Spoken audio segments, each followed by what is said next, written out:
এই পাশে বাগানটা আর এই যে এই পাশে জমিটা। দেখছো সাজিদুল, এত অল্প বয়সে পড়াশোনা বাদ দিয়ে মাঠে এসে ধান ঘাটতেছে। জি স্যার, এদের জন্য আপনার কিছু করা দরকার।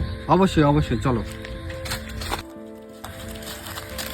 এই ছেলে, তুমি এত অল্প বয়সে পড়ালেখা বাদ দিয়ে এই ধান খেতে ধান ঘাটতেছো কেন? তাছাড়া আর কি করব, আমরা গরিব মানুষ, পড়াশোনা করার মতো আমারই সামর্থ্য নাই। এটাকে তোমার বাবা? হ্যাঁ, আমার বাবা। এই চাচা, ছেলেটাকে পড়ালেখা করানো বাদ দিয়ে এভাবে ধান খেতে ধান ঘাটাচ্ছেন কেন? স্যার, আসলে আমরা খুব গরিব মানুষ, কাম করলে পেটে ভাত যায় আর কাম না করলে না খায় থাকা লাগে। স্যার, এদের জন্য কিছু করেন, এদের যে এত কষ্ট করে কাজ না করতে হয়। আচ্ছা, উনি কে? ওনাকে তো ঠিক চিনলাম না। আরে ওনাকে চিনেননি? হয়তো দুর্গাপুর উঠিয়ার এমপি। ও আচ্ছা। যাই হোক, আমি যেহেতু আসছি, তোমাদের আর রোদে পড়ে কাজ করতে হবে না, তোমাদের একটা ব্যবস্থা করে দেবো।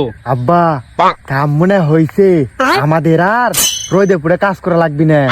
হ বাবা, আল্লাহ আমার দিক মুখ তুলে তাকাইছে। আচ্ছা যাই হোক, তোমরা তো জানো না স্যার অনেক দয়ালু মানুষ, অনেক জনক অনেক কিছু দিছে, তোমাদেরকেও হতাশ করবি না। আচ্ছা ঠিক আছে, আমার আবার মেলা কাজ আছে, তোমাদের ব্যবস্থাটা এখনই করে দিয়ে যাচ্ছি। এই নাও আমার বাসার অ্যাড্রেস, তোমরা সকাল সকাল চলে আইসো, আমার বাড়ির পিছনে মাটি কাটতে হবে। সমস্যা নাই, আমাদের বাড়ির পিছনে গাছের ছায়া আছে, কোনো রোদের কষ্ট হবে না। চলে আসো, সকাল সকাল চলে আসো।